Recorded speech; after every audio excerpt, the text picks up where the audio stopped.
সাধারণত শুনি গ্রাম দেশের মানুষ নাকি চুলার সামনে বসে আর বিশেষ করে রাত্রেবেলা এরকম পিঠা বানায় আর খুব মজা করে সবাই মিলে খায়। আমার কাছেও আজকে এরকমই ফিল হচ্ছিল। আজকে আমরা সবাই মিলে একদম দিন থেকে শুরু করে রাত পর্যন্ত পিঠা বানিয়েছি আর খুব মজা করে খেয়েছি।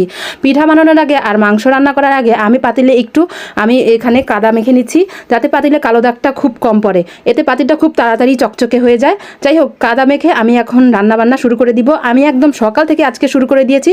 তো আপনাদের কাছে একটি অনুরোধ, আমার ভিডিওগুলো যদি ভালো লাগে তার আগে ভিডিওগুলো দেখার আগে আমার চ্যানেলটিতে একটি সাবস্ক্রাইব করে দিবেন আর আমার পেজটিতে একটি ফলো দিয়ে আসবেন। আর অবশ্যই সবাই লাইক দিয়ে কমেন্ট করবেন কেমন হয়েছে আজকের ভিডিওটি।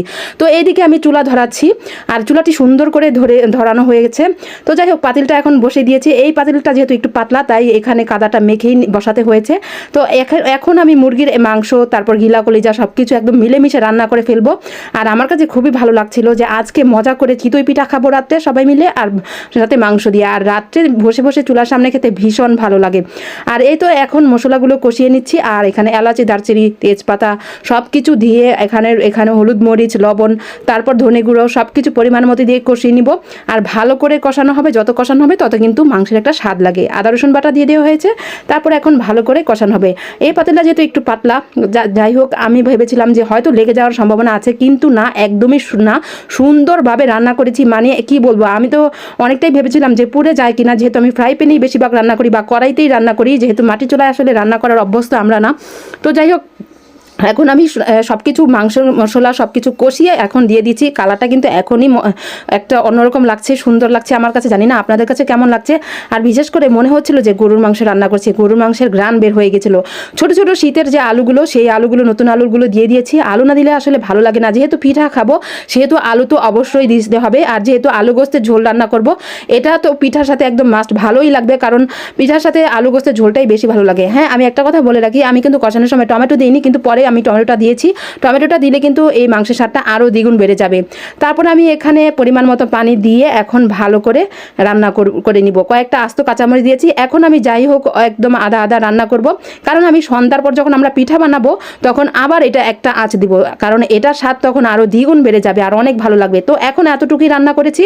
তারপর আমার এক বরিশালের বোন আছে, উনি আমাদের হেল্প করেছে আজকে পিঠা বানাতে। যেহেতু আমি কিন্তু পিঠা বানাতে এক্সপার্ট না, আমি কিন্তু পিঠা বানাতে একদমই পারি না। তো যাই হোক, উনি একদম সব কিছু চালের গুঁড়ো গুলিয়ে টুলিয়ে কীভাবে পারফেক্ট পিঠা হয় সেভাবে আমাদের শিখিয়ে দিল। আমি তারপরে মনে হয় না পারবো কখনো। তো এই তো দেখতে পেরেছেন উপরে একদম অন্ধকার, মানে একদম রাত হয়ে গিয়েছে। আমরা রাত্রেই সব কিছু করে গেছি, খুব মজা করে আজকে আমরা পিঠা বানিয়েছি। আর আমি তো চুলার সামনে বসে বসেই অনেকগুলো পিঠা খেয়ে ফেলেছি, খুব মজা লেগেছিল আমার কাছে।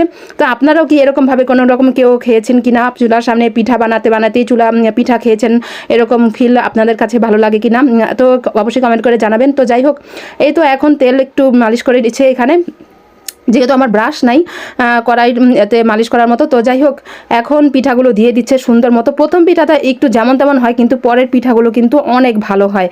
কেমন হয়েছে আজকের ভিডিওটি অবশ্যই সবার কাছে একটা অনুরোধ, কমেন্ট করে জানাবেন। আর অবশ্যই সবাই লাইক দিয়ে তারপর কমেন্ট করবেন। আর আজকে একটা কথা বলি, অনেক আপুরা আছে যে আমার কমেন্টে এত সুন্দর সুন্দর মানে ওনারা কমেন্ট করে। সব আপুদের সাথে মনে হয় আমার সাথে কমেন্টের একটা ভালোবাসা জন্মে গিয়েছে, অনেক ভালো লাগে সেই আপুদের। বিশেষ করে আমার পেজের, ইউটিউবে খুব কমই আসে এরকম। তো যাই হোক, এইদিকে আমার তো আর সই ছিল না, পিঠা কিছুটা বানানো হয়েছে। আর আমি বললাম যে আমি একটু আগে খেয়ে দেখি কেমন হয়েছে। সবাই কিন্তু এখনো খায়নি। তো কেমন হয়েছে আজকের ভিডিওটি অবশ্যই কমেন্ট করে জানাবেন। আর আমার সাথে সাথে সবাই এসে পড়েছে গরম গরম পিঠা খাওয়ার জন্য। আর আমার মাও এসেছে, সবাই এসেছে এখানে। তো সবাই ভালো থাকবেন, সুস্থ থাকবেন, স্বপ্নের পথে পাশে থাকবেন। আর আমার জন্য দোয়া করবেন, আমি যাতে অনেকটাই এগিয়ে যেতে পারি। আমার ভিডিওটি কেমন হয়েছে অবশ্যই কমেন্ট করে জানাবেন। আজকে আল্লাহ হাফেজ।